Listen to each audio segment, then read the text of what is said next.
सकाळी सकाळी भरपूर सारी एनर्जी फक्त स्त्रीलाच नाही तर सर्वांनाच गरज असते। तर त्यासाठी मी आज घेऊन आलेली आहे फक्त 3 इन्ग्रेडियंट्सपासून बनणारा नाश्ता, जो भरपूर एनर्जी देईल आणि पूर्ण दिवस आपल्याला थकवा जाणवेल नाही। तर त्यासाठी आपल्याला काय करायचं आहे, तर मित्रांनो तुमचं स्वागत आहे माझे इंडियन किचन चस्का कुकिंग चॅनलमध्ये। तर त्यासाठी मी एक मोठा बाउल घेतलेला आहे आणि त्यामध्ये 1 वाटी घ्यायचं आपल्याला गव्हाचं पीठ। तर गव्हाचं पीठ आपण मापून घेतलेलं आहे। तुम्ही सुद्धा कोणत्याही एका वाटीने ग्लासाने कशाने तरी तुम्ही मापून घ्यावे। तर त्यासाठी एक गव्हाच्या पिठासाठी म्हणजे 1 वाटी पिठासाठी मी घेतलेले आहे इथे अर्धीपेक्षा कमी वाटी रवा। बारीक रवा घेतलेला आहे। मोठा रवा असेल तर तुम्ही त्याला ग्राइंड करून घ्याल। सोबतच 1 वाटी इथे मी घेतलेला आहे पोहा। पोहा मी पहिलेच भिजवून ठेवलेला होता आणि थोडं पाणी जास्त टाकायचं म्हणजे तो एकदम स्मॅश होईल। आणि त्यामध्ये मी टाकून घेतलं थोडंसं मीठ, सोबतच इथे पांढरी तिरी टाकलेली आहे। आता टाकूया थोडीशी हळद, चिमूटभर हळद टाकायची, थोडंसं धने पावडर टाकून घेऊया। सोबतच इथे आपण टाकणार आहे लाल मिर्च आणि लसूण याचा पेस्ट टाकणार आहे। तर इथे मी 2 चम्मच घेतलेले आहे, तुम्ही कमी जास्त करू शकता। सोबतच इथे कलरसाठी मी थोडा टाकलेला आहे लाल मिर्च पावडर। तर या सगळ्यांमध्ये आता आपण पाणी टाकूया। पाणी आपल्याला थोडं थोडं टाकायचं आहे, एकदम जास्त नाही टाकायचं आहे। तर थोडं पाणी टाकून याला छान असं आपण मिक्स करून घेऊया। सकाळी सकाळी सर्वांच्याच घरामध्ये धावपळ असते, तर कोणी शाळेमध्ये जाते, तर कोणी ऑफिसला जाते, तर कोणी कामाला जाते।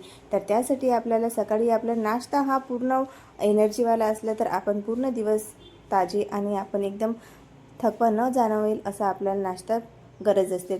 त्यासाठी आपण हा नाश्ता बिलकुल यूज करू शकता, खाऊ शकता। आणि गव्हाच्या पिठापासून बनणार आहे तर त्यामुळे आपल्याला ही एनर्जी जास्त काळ अशी टिकून राहील। तर इथे पाणी टाकून छान मिक्स केलं आहे। पाणी थोडं जास्तच टाकायचं आहे आणि छान असं झाकून ठेवून द्यायचं आहे, कारण की रवा जो आहे तो मुरायला थोडासा वेळ घेतो। सोबतच इथे चॉपर घेतलेला आहे आणि 1 वाटी घेतली आहे मी इथे शिमला मिर्च। सोबतच इथे टमाटर घेतलेला आहे, 1 टमाटर घेतला आहे मी, 1 कांदा घेतलेला आहे। थोडं मोठंच कापून घ्यायचं कारण आपण जॉब करत आहे, तर त्यासाठी थोडं मोठंच कापून घेतलेलं आहे।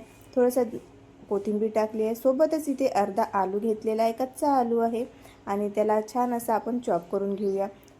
तुम्हाला जर यापेक्षा जर आणखी कोणती आवडेल अशी भाजी असेल किंवा व्हेजिटेबल असेल तर तुम्ही तो पण यामध्ये टाकू शकता।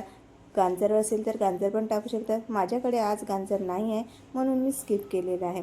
तर इथे छान असं मोठं आपण याला चॉप करून घेऊ। एकदम पण बारीक आपल्याला चॉप नाही करायचं आहे, मिक्सरमधून काढल्यासारखं बिलकुल नाही करायचं आहे। थोडे थोडे आपल्याला व्हेजिटेबल्स हे दिसले पाहिजे। आणि आता छान असं मिक्स करून आपण याला घेऊया। तर आपण आपण जे बनवून ठेवलेलं आपलं बॅटर होतं त्यामध्ये टाकून घेऊया। आणि पाण्याची कन्सिस्टन्सी तुम्ही कमी जास्त करू शकता। जर जास्त थिक वाटत असेल तर थोडं पाणी ॲड करा आणि बघू शकता चवीनुसार मीठ कमी जास्त आपण करू शकतो।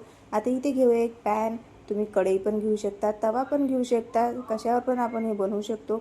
आणि थोडंसं तेल लावून घेऊया, छान पॅन हे असं गरम करून घेऊया आणि त्याला आपण आकार देऊन असं गोल गोल जसे आपण पराठे बनवतो बिलकुल त्या प्रकारे आपले हे बनवून घेऊया।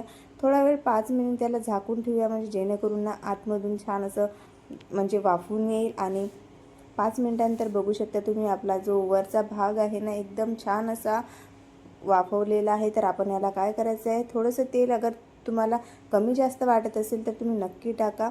आणि तसंच पण तेल हे आपण शरीरासाठी चांगलं नसतं, तर थोडं कमीच वापरलं पाहिजे। तर त्यामुळे इथे कमी तेलामध्ये मी हा चांगला नाश्ता बनवून रेडी केलेला आहे। दोन्ही साईडने आपल्याला छान असं खरपूस असं भाजून घ्यायचं आहे। आणि बघू शकता या प्रकारे मी आपल्याला जेवढे आपल्याला बनवायचे आणि जास्तीत जास्त आपल्याला 5 ते 10 मिनिटांमध्ये हे आपलं बनवून रेडी होते।